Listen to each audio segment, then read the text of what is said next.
The Tragedy of Cinema podcast is intended as a family-friendly program that by extension strives to be inclusive to all people regardless of their ethnicity, gender, creed, or any other identifying factors in this incredibly diverse world of ours.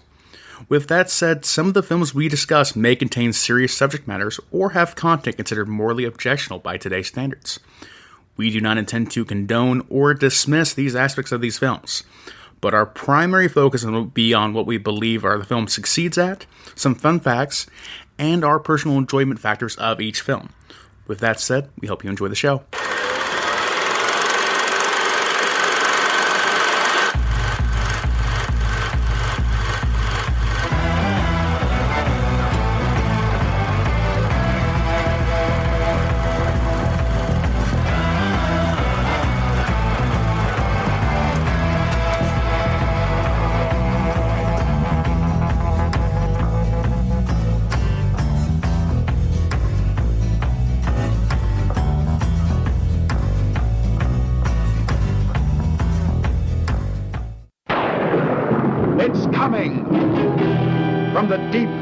Recesses of the mind of Mel Brooks. I love him. Young Frankenstein.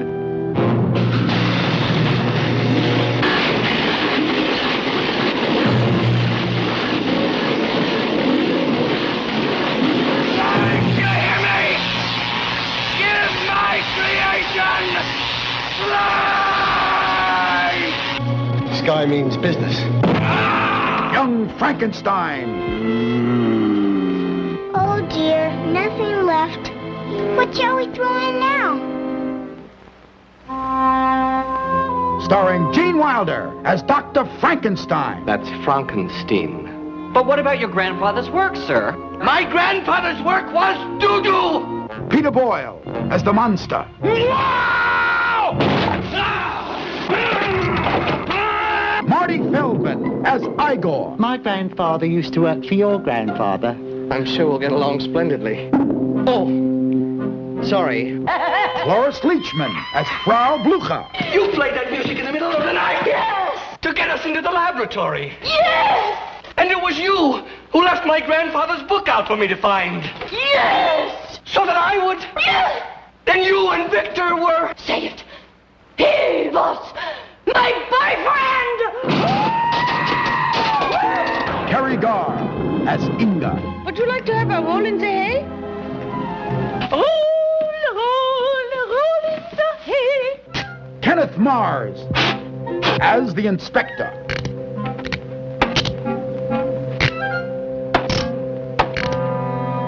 And Madeline Kahn as Elizabeth. Where am I? Calm down. What are you going to do to me? I'm not afraid of you. Listen, I have to be back by 11:30. I'm expecting a very important call. Kill the monster! Storm the castle! And See Mel Brooks' Young Frankenstein. Yes, I think we could all use a good laugh. But don't see it alone. Don't miss Young Frankenstein, personally directed by Mel Blazing Saddles Brooks, in black and white. No offense. All right, guys, welcome back to the Tragedy of Cinema, the actually titled episode 100. 100! I'm your host, Jimbo, and joined by... Kyle Brooker. Kyle Brooker. Yeah. Obviously, we are going to have a lot of fun with this episode. We are talking about the great Mel Brooks film, Young Frankenstein, which happens to be one of my favorite movies, and, you know, starring one of my favorite actors with Gene Wilder. I mean, this guy is just pure comedic gold in almost anything he touches. Some of his movies with Richard Pryor are outstanding. Also his work in, of course, the great Willy Wonka and the Chocolate Factory. Yes, Kyle, I see you want me to ask you a question. You had to write it down. You could just say, well, do you have a question for me, Jimbo? I was going to keep the flow going. All right, Kyle.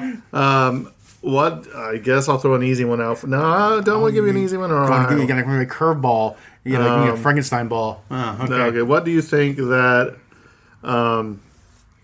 Mel Brooks' greatest achievement in his career has been?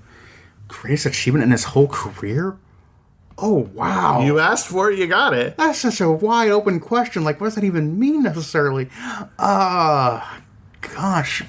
In terms of filmmaking, I think you wasn't ready. Yeah. I think probably Blazing Saddles probably has the longest legacy in my mind of like everyone is like, if you know Mel Brooks, you've seen Blazing Saddles. Spaceballs is also very popular, but I feel like it's a riff on Star Wars. People don't really recognize it much, but Blazing Saddles stands as its own thing even outside of westerns. So I think that Blazing Saddles might be his best film achievement of his whole career. Actually, I think because basically Mel Brooks doesn't care. He's going to throw it in there if it offends somebody, it offends somebody. He doesn't care.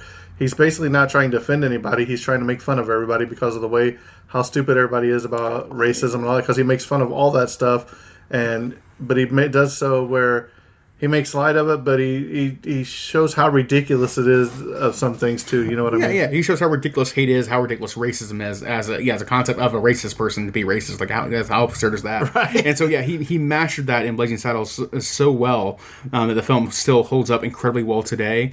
It doesn't feel like just like Young Frankenstein's obviously a parody of the original Frankenstein, and Spaceballs is a parody of Star Wars. So and Blazing Saddles is a parody of all westerns in a very all the spaghetti wide westerns range kind of way. Yeah. And then also, the producers is kind of like his own kind of like a more personal thing I think he made. Even though it still stands on its own too as a good film. Hard to get now by the way too. I think like Blazing Saddles probably is the most like his best like overall film achievement of like that one will stand the test of time more so than all his other works. More people will go back to Blazing Saddles and will go back to anything else he goes back to. So that's probably my answer overall. Like of Mel Brooks' whole like cinematic achievements, I would say probably Blazing Saddles is the top for me. Very well, Kyle. How do you feel about that, Jimbo? I'm going to throw it back to you. What do you think, or do you agree?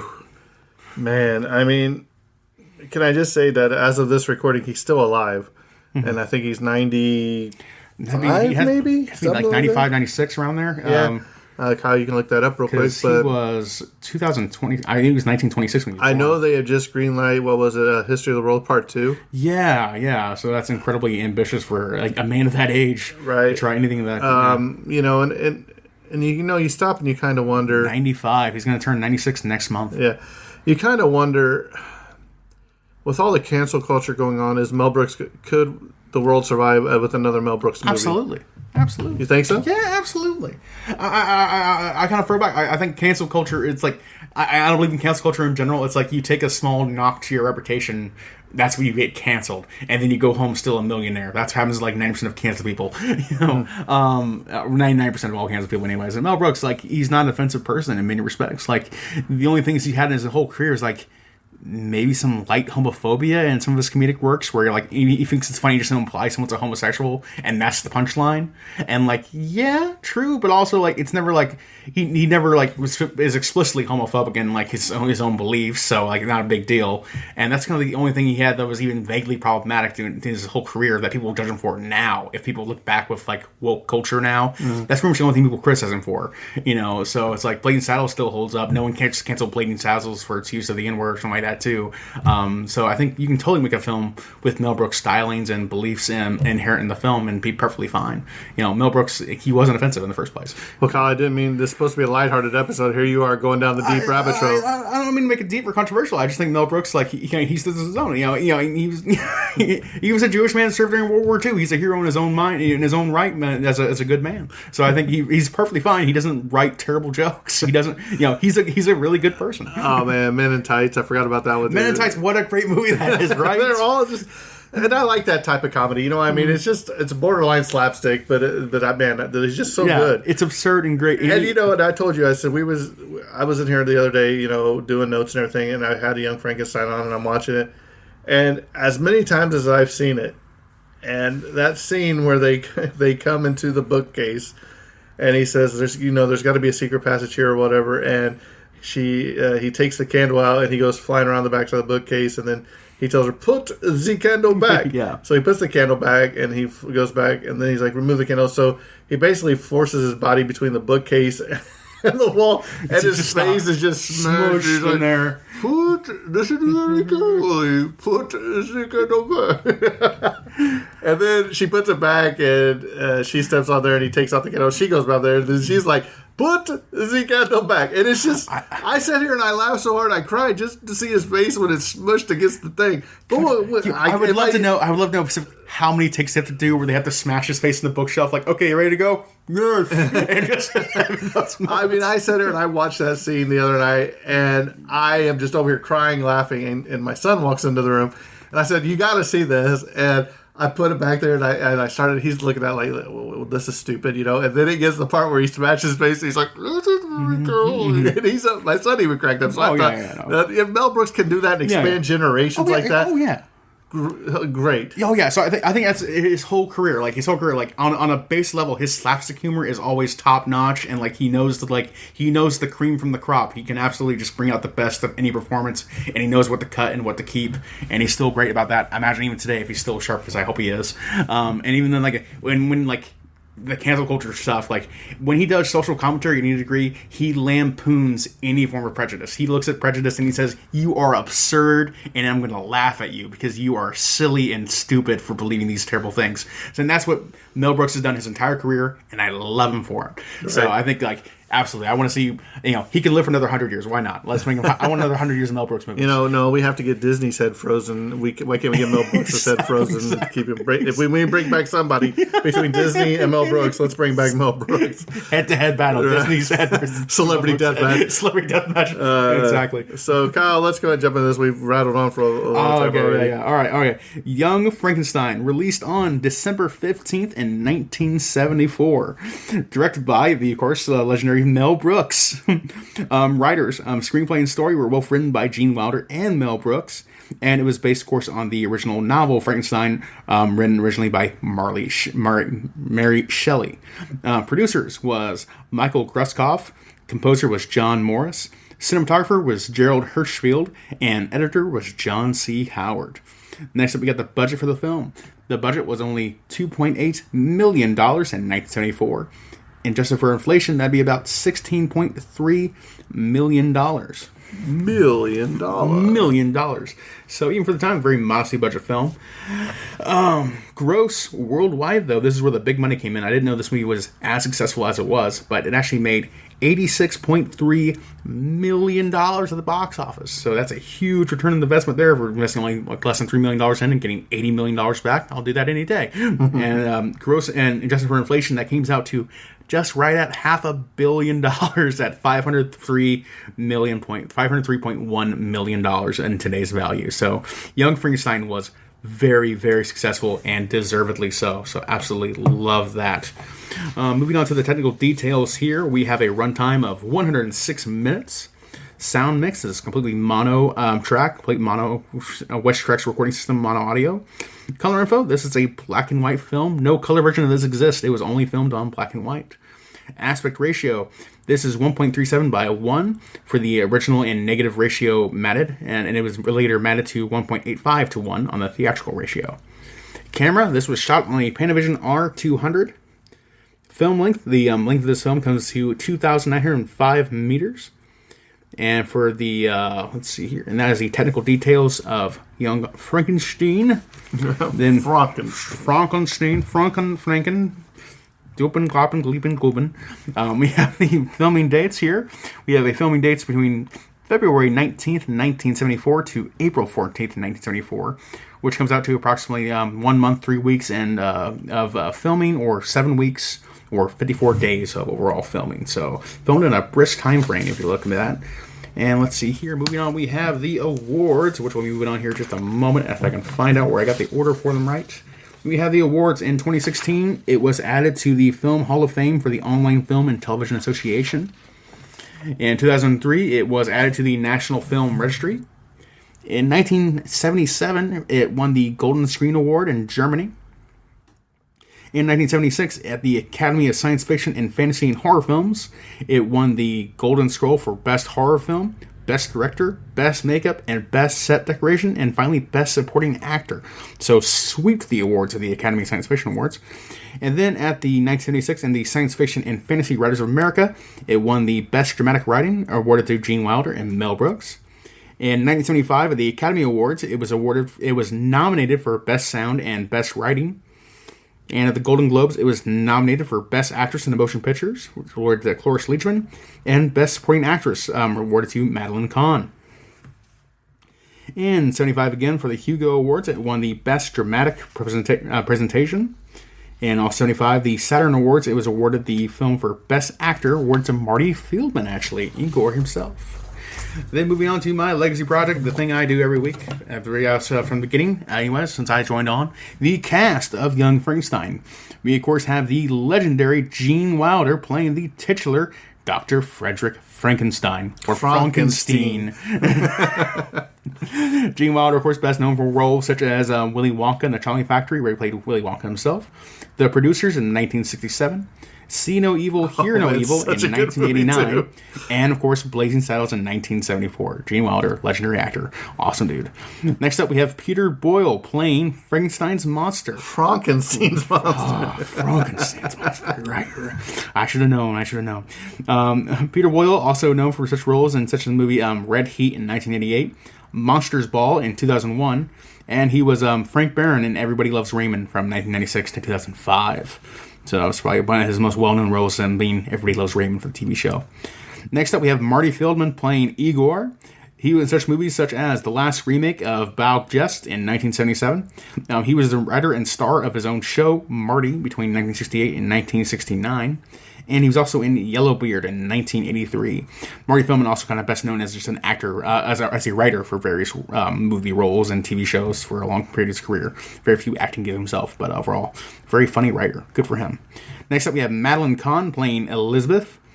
She was in such movies such as Paper Moon in 1973, Clue in 1985, Blazing Saddles again in 1974, and The Muppet Movie in 1979. Love The Muppet Movie. The Muppet Movie is a classic. I said Muppet Movie. I don't know. Weird. Next up, we have Cloris Leachman playing Frau Blucher. Yeah, she was in The Last Picture Show in 1971. She was the granny in the Beverly Hillbillies movie in 1993, and she was also in History of the World Part 1 in 1981. Next up, we have Terry Garr playing Igor. He was in such films such as Close Encounters. Inga. Terry Garr playing Inga. I got Igor and Inga messed in my head. My apologies. Terry Garr playing Inga. She was in such films such as Close Encounters of the Third Kind. I'm going to drive through this. I'm going to just punch through this, Jimbo. Don't worry. She was in such films such as Close Encounters of the Third Kind in 1977. Tootsie in 1982. If you're asking her, telling her, hey, nice humps. Nice humps. That might have a totally different meaning than when you're trying to tell it to Igor. That was Tootsie in 1982 and After Hours in 1985. Inga, not Igor. Inga. Terry Garr, I guess. Classic actress. He also stars on one of my favorite movies too, Mr. Mom. Mr. Mom.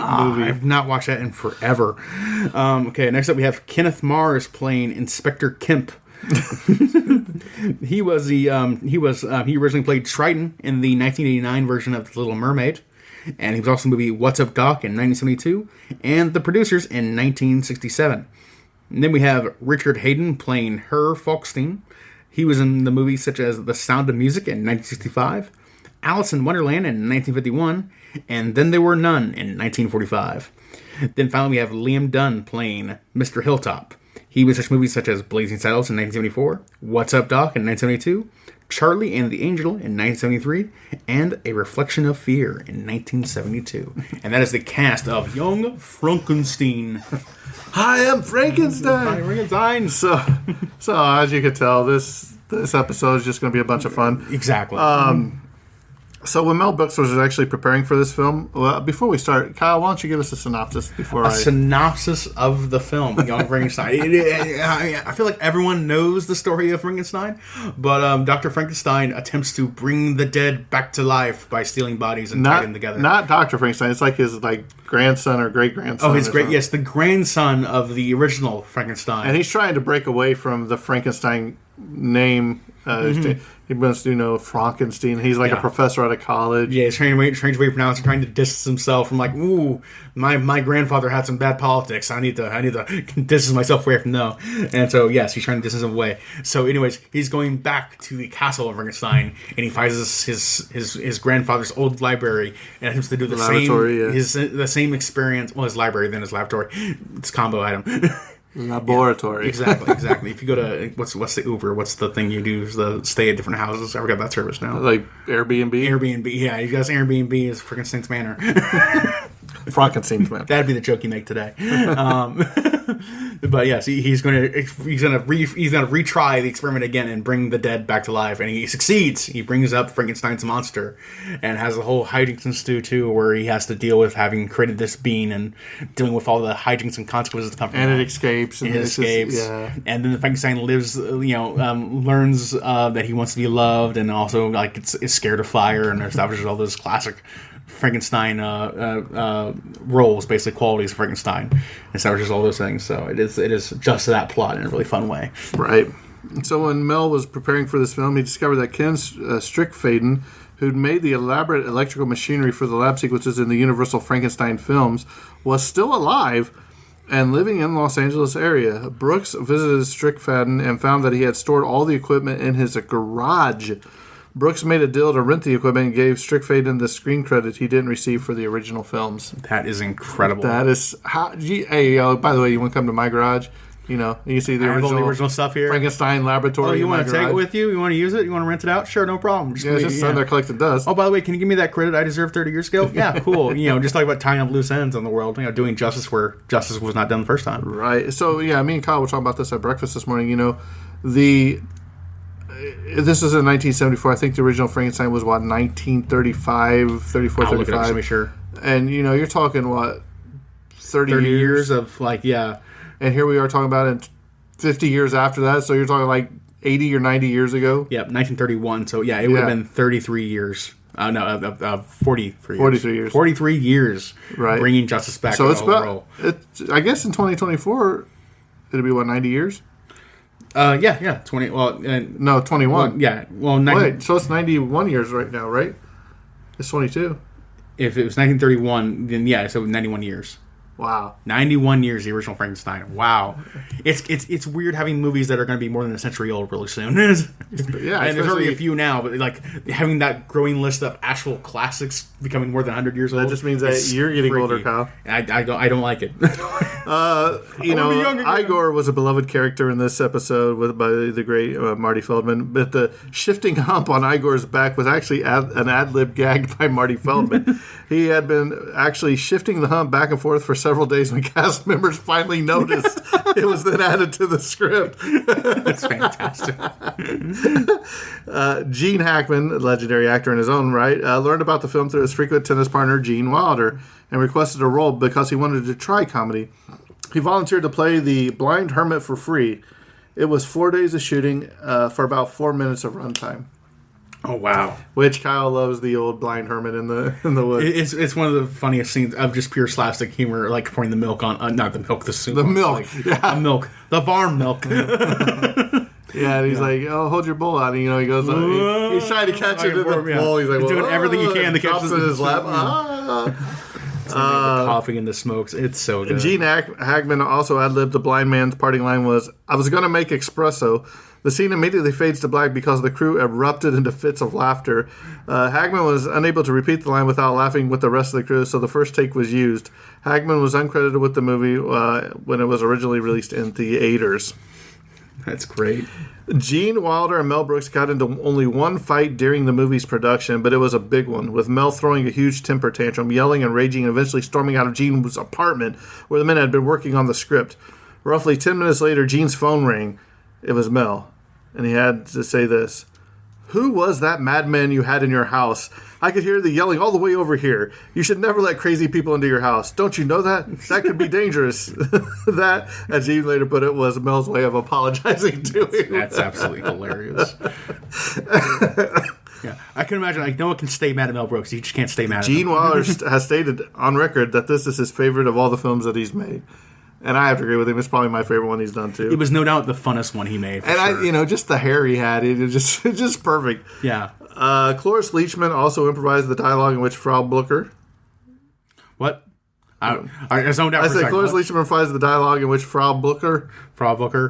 You got to neigh like a horse every time you mention her name, Kyle. That's perfect. Yeah. You missed that. Okay, I was like, what are you talking about? Stupid millennial. Where she offers him the varm milk and Ovaltine to Dr. Frankenstein. Remember, she's like, "Would you like some coffee? Perhaps some varm milk. Yes, it's good. Ovaltine, perhaps." You wanted me to neigh like a horse? What's wrong with you? Yeah. When Gene Wilder leans in to kiss Madeline Kahn goodnight in her bedroom, her last second quip, "No tongues," was ad-libbed by Madeline Kahn. It's good. Oh, man. The cast, and especially Mel Brooks, had so much fun when making this movie, and were really upset when principal photography was almost completed that Mel added scenes to continue shooting. Yeah, you got to keep that energy going because it's just too much fun. I love that. I wish he would have done another one like The Bride of Frankenstein or something, and brought them all back again for it and all that. But fantastic. I don't know why they didn't. I wish they did. Young Bride of Frankenstein. Sure. When they started to film the putting on the Ritz scene, no one was sure what the creature should say. The first time out of the gate, Peter Boyle came up with a strangled version of Ritz. And they kept it in there. It's good. Oh, man. This is something I did not know. In 1974, Aerosmith took a break from a long night of recording to see the film. Steven Tyler wrote the band's hit "Walk This Way" the morning after seeing this movie, inspired by Marty Feldman's first scene in the "Walk This Way." No, this way scene. Such a bizarre inspiration. But, the history of these songs now that you hear. You can't unhear that now every time you listen to that so every time you walk this way, you'll be leaned over, hunching down. No, this way. No, this way. The ideal of Frederick's dart hitting a cat was ad-libbed on set. When Gene Wilder threw his dart off camera, director Mel Brooks quickly screamed like a cat to create the illusion. Gene Wilder would only make this film, which is interesting, if Mel Brooks promised not to appear in it, because Mel Brooks usually has a cameo or a role in almost all of his movies. But Wilder felt that Brooks' appearance would ruin the illusion. Brooks made off-camera appearances as the Howling Wolf, Frederick's grandfather, and the Shrieking Cat. Mel Brooks considers this the best film he has ever directed, but rates it number 3 amongst his funniest, after Blazing Saddles and The Producers. Brooks confirmed that these views in interviews celebrating his 90th birthday in 2016. Mm-hmm. Supposedly, the scene which required the most takes to be filmed was the one in which Igor bites Elizabeth's animal wrap. The reason was that each time he did it, he was left with a piece of fur in his mouth, which caused the other actors and actresses to laugh hysterically. Yeah. Oh, man. The Walk This Way gag bit, done by Marty Feldman, originally planned to be cut from the final version of the film, gained so much popularity that Mel Brooks included variations of it in History of the World Part 1 and Robin Hood Men in Tights in 1993, and still a running gag to this day. That's fantastic. I love it. I feel like I'm going to keep saying that over time again. I love it. It's so good. Everything is not a wasted moment in this whole film. Another iconic scene in this film is when Inga and Frankenstein are going through the castle with the candle, and they're going to that room, and it's like, oh, look, this is 3 years dead head skull. This is like 2 years, 6 months, and then you got Igor that says freshly dead. I got nobody.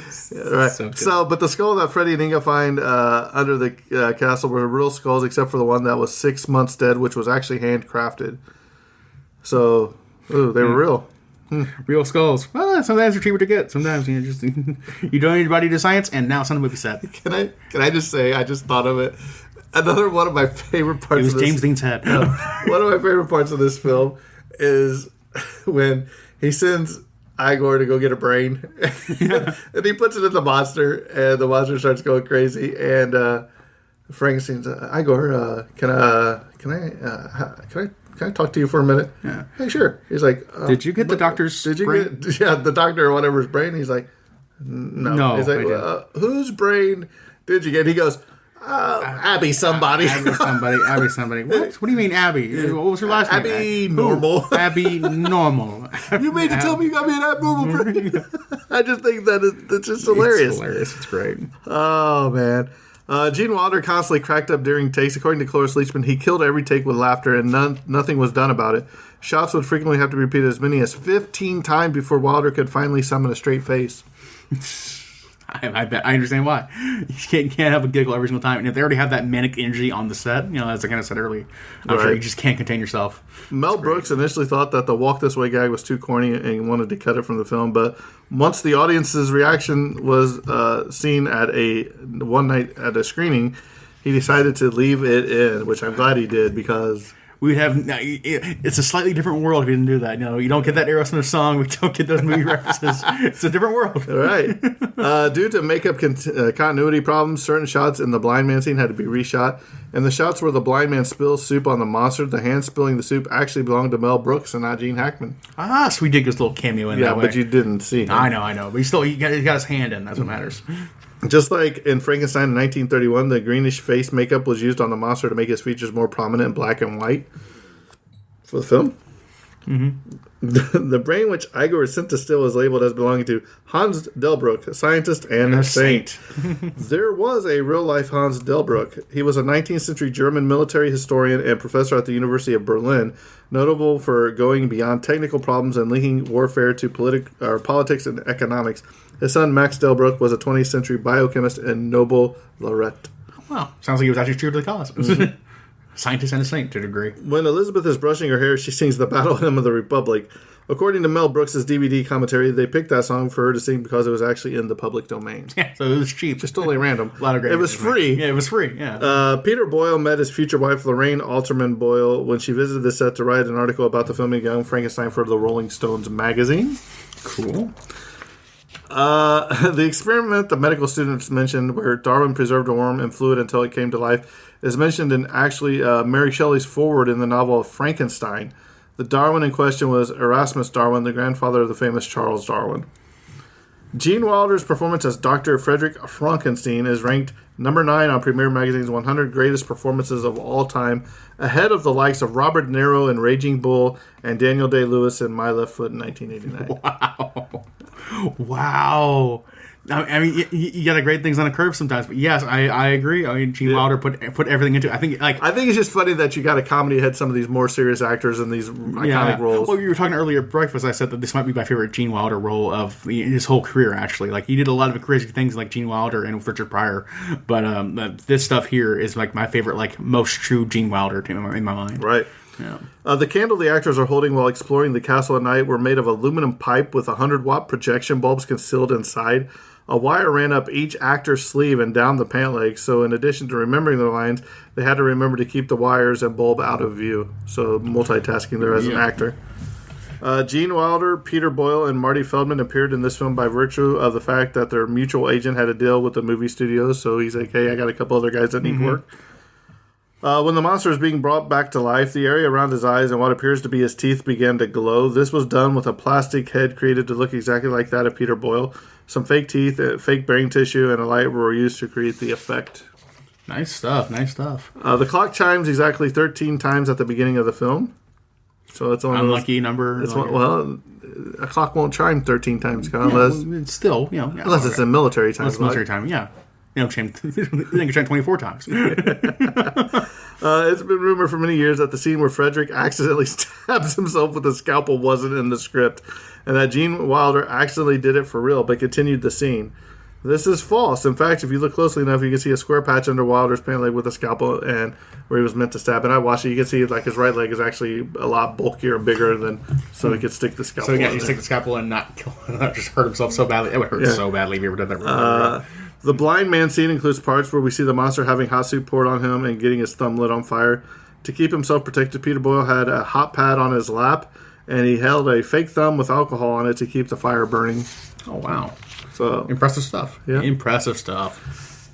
Claremont von Frankenstein, who had an uncredited role as a villager, was a descendant of the noble house of Frankenstein, the namesake for the character in Mary Shelley's original novel. Wow. So an actual Frankenstein was in Frankenstein. Well, the novel. The novel, yeah. Still.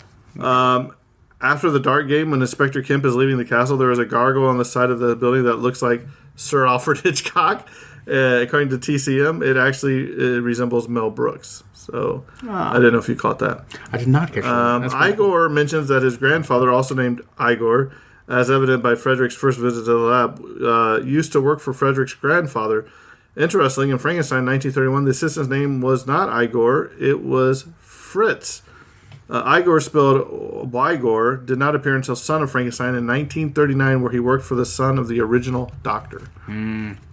Gotta get the continuity guys on that kind of stuff. I was like, it's not canon, it's not right. You can't revise history on that. Easy there, Disney. This is like the sequel trilogy of Star Wars. Easy there, Star Wars. Rey Skywalker, you kidding me? She's a Palpatine. Charles Opie, a missionary, is on the third brain on the shelf. Credit Paul Mulick for the following. It seems that there was a graphic artist named Charlie Opie who had previously worked as a preacher. The artist who made the labels for the brain jars was a buddy of Opie, so he put the name on the label as an inside joke. Apparently, Charles Opie didn't find out about it until many years later. Oops. The film was shot, at least in part, on the old MGM backlot. Most obviously, the sloped Quality Street, Town Street, was used during the coffin transportation scene, which is another hilarious scene of this movie. Presumably, various other exteriors utilizing the existing MGM standing sets were used to keep production costs down, such as the MGM train station, also later used in the Bee Gees' Staying Alive music video. Nice. As again, Staying Alive, Frankenstein. Yeah. I mean, Walk This Way. We're getting some classic. Yeah, Small World without Frankenstein. It's just, it's so good. And it's like one of those, like, this film was just filmed with so many, like, there's so many good scenes and gags that anytime you talked about it, you're going to leave out something you wish you and you forget about stuff till you watch it. Yeah. When reporters asked Terry Garr about her experience working with Gene Wilder, what do you think she had to say, Kyle? What'd she have to say? Wilder is a jerk. Wilder's a jerk. Oh, so mean. So I guess maybe he's not all fun and laughs. Exactly. Originally in the script, after Igor drops the brain jar, he was to turn to the camera, quip, and say, "Funny thing is, I tried." It's good. In the original poster artwork, they had put a McDonald's on this mountainside. Having never received permission to use the Mickey D logo, they were forced to remove it from the key art due to copyright infringements. T-shirts and posters had already been printed and had to be destroyed and redone, removing the McDonald's logo. I wish I could find one. Can you imagine having the McDonald's? We could probably recreate it, though, too. Kyle, no. I wouldn't be bad. No, wait. Don't get on the Mickey D's empire on you. Madeline Kahn appeared in The Bride of Frankenstein. It's McDonald's, not McDonald's. McDonald's. Madeline Kahn appeared on the Bride of Frankenstein outfit on her wedding night and hisses at her husband just as the original character did in the film. Mm-hmm. Talented violinist Gerald Jerry Vinci played the hauntingly exquisite solo during the opening credits. Ooh, cool. When Dr. Frankenstein arrives on the train at the Transylvania station, the dialogue between he and the Shoeshine Boy is a play on lyrics of the song Chattanooga Choo Choo. In the song, Tex Beneke sings, "Track 29, Boy, You Can Give Me a Shine," and references Pennsylvania Station. Freddie asks the boy if this is Transylvania Station. The boy responds, "Track 29, oh, can I give you a shine?" To which Freddie responds with a dry, "No, thank you." At one point in this movie, when Frederick was about to kiss Elizabeth, she says, "No tongues." Gene Wilder took that line so literally that he held his tongue and didn't move it at all. Even after they stopped filming the scene, he still kept his tongue still. The desolate shroud and ground frog that viewed where the werewolf howl is heard is a nod to the original film The Wolf Man, which has a similar landscape, which paying homage to the old Universal monsters. I love it. Mm-hmm. The two labs assistants are named Igor and Inga. Inga is the feminine form of the old Swedish name Ingvar or Ingmar. The Russian name Igor is, according to some linguistic scholars, a corruption of the same name. So Igor and Inga, they're kind of basically similar, right? History. Yeah, cool and stuff. Of course, according to Kyle, they both were Igor, so it doesn't matter. Igor. Yeah, it doesn't matter. Both Igors in my mind. The genius of Mel Brooks predicted the method of greeting parting nearly 45 years before it became common when Elizabeth and Victor touched elbows at their parting at the railway station, where she's like, no, you can't kiss me, my makeup or whatever. No. The copy of the Wall Street Journal seen near the end of the movie is dated Thursday, May 9th, 1974. In Halloween H2O, 20 years later, Jamie Lee Curtis's character is discussing the novel Frankenstein by Mary Shelley in the classroom. She pronounces it as Frankenstein, similar to the way Gene Wilder's character did in this movie. That's great. So I love how they throw little stuff in other movies. Yeah. The Frankenstein family crest includes a double-headed eagle, an old symbol of power and dominion. Mm-hmm. Nobility. The opening scene of the coffin might have been inspired by a similar one in the 1958 Hammer film Horror of Dracula. Horror of Dracula. Right. I've seen that one. And the director cameo, Mel Brooks, the voice of the original Dr. Frankenstein when Frederick sees the laboratory for the first time. Mm-hmm. So, Kyle, I got a question for you. You got a question? In your own little mindscape, is this in the same universe as Leslie Nielsen's Dracula Dead and Loving It? 1995. Can you imagine if they had a running, you know how you have like the Universal monsters, and they were trying to make the dark Universal monsters starting with Tom Cruise's The Mummy or whatever. Yeah. Can you imagine if they had a comedy with like Young Frankenstein, Dracula Dead and Loving It, and then Abbott and Costello meet Frankenstein, and just keep going on and just have like a comedy spoof of the comedy Universal monsters. That's cool. I like Dracula Dead and Loving It too, but I don't think it's nowhere in the same ballpark as this movie. It was definitely trying to go for the same idea. Though. Right. But I understand it. It didn't. It's not nearly as good as this. Maybe if it would have been in black and white, it would have been better. It's also the case, but it was in color. But Leslie Nielsen knocked it out of the park with that too. But that has nothing to do with this movie and how fantastic it is. Yeah, I was just thinking of a small world moment, like, oh yeah, Dracula trying to Leslie Nielsen. I feel like carried that comedy baton when like Mel Brooks movies weren't as popular back then. And I really do appreciate that. So that's cool stuff there. But okay, you were asking what I thought about the overall film. Yeah, I love it. Obviously. We both love this film. It's hard to go into these summary of thoughts like that. But no, this is an incredibly excellent film. I will say there's a lot more of it kind of goes almost into the Shrek mind of adult jokes that like kids may not get. But there's showing a whole lot of them. I don't even think Kyle got him the first time he watched it. Probably didn't, because I did watch it when I was a kid. So yeah, I would definitely think like maybe keep that in mind if you're bringing your kids have your kids watch it with you or something like that. Keep that in mind maybe just a little bit, because there might be some things that they might catch you don't want them to catch.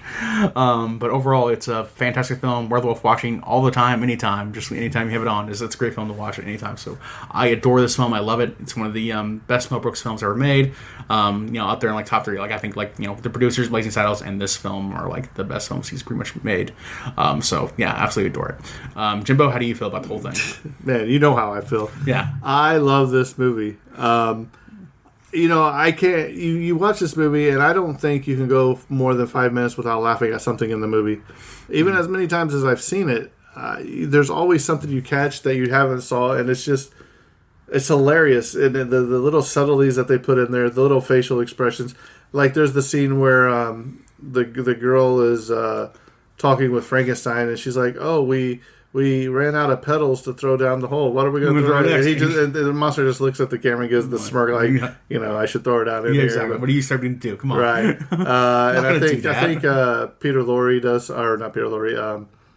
Peter Boyle. Igor does it too. Marty Feldman does it too a couple times where he looks at the scene. Yeah, he just looks at the camera, acknowledges the audience there. It's kind of like breaking the fourth wall. Mm-hmm. And I find that stuff hilarious. Some people may not like this film, and I don't know why. Maybe they're just not... maybe you just don't like that type of slapstick comedy, but if I'm going to watch a comedy, it's going to be something like this because it's absolutely entertaining and hilarious. Yeah. So... there you have it. That's Young Frankenstein. It was great to finally be able to sit back and just goof off and have some fun without diving into like Schindler's List and some of those hard-hitting movies that have the heavier themes and really all plot. Kind of stuff. Yeah. Next week we will be jumping back on our James Dean bandwagon with James Dean's last movie, Giant. And then probably the week after that we're going to be doing the real talk with the life and death of James Dean and all the tragic circumstances surrounding his life and why his legacy is what it is. So I'm really looking forward to that because there's some stuff we need to find out about James. Yeah, it's interesting to try and dive deep on him because it's like well, for better or for worse, like because he had a short life, you can kind of read everything about him and then build your own opinion based on him. Versus like having somebody who had like a 90-year film career, then you can't really like summarize anybody. But James Dean, you can summarize. Don't forget our live show July 16th in Indianapolis. Yeah, we hope you can make it out here to see us. We'd love to see you guys. Love to meet our listeners and just all around have a goof off, have a good time. It's gonna be an awesome show. Come see it. Yeah, I want to see it. We're gonna have armbands there. Get our armband. Yeah, it'd be cool. Well, we might have some wristbands there. We don't know. Probably. Probably 90, Jimbo can confirm. Probably about 101%. Can't confirm, deny. Probably about 101% chance that's going to happen. It might be cool things. Multiple colors. You'll laugh like Young Frankenstein laugh. It'd be good. Oh no! Don't say that. The people might not show up because they don't like it. Oh no! Well, we don't want people that don't like Young Frankenstein to show up. Right? Well, thanks for listening from Jimbo and Kyle Stein. Kyle Stein. Mm-hmm. So I think Kyle this episode Sprechen Sie Deutsch. Steiner. Right. So I better get off here before Kyle just keeps going on and on about nonsense as usual. So with that being said, I think this episode's coming to a close. And cut.